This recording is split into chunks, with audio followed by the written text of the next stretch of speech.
Heboh, penjaga kantin mencuci sekepok uang di dalam baskom. Ternyata kotor banget, apa tidak rusak?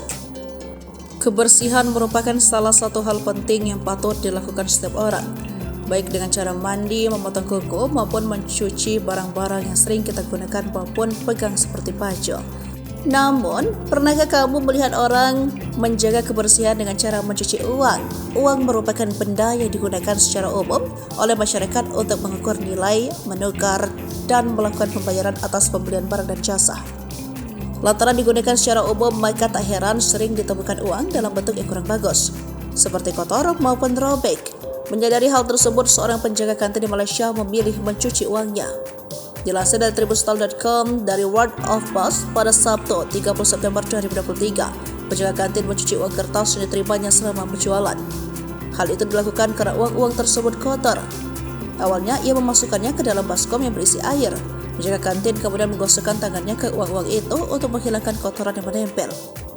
Ia melakukannya dengan hati-hati agar uang-uang tersebut tidak robek.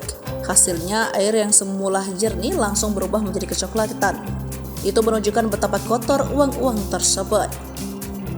Setelah selesai dicuci, penjaga kantin kemudian mengelap uang-uang itu satu persatu. Ia mengelapkannya dengan kain secara lembut. Penjaga kantin lalu menaruhnya di sebuah wadah hingga benar-benar kering.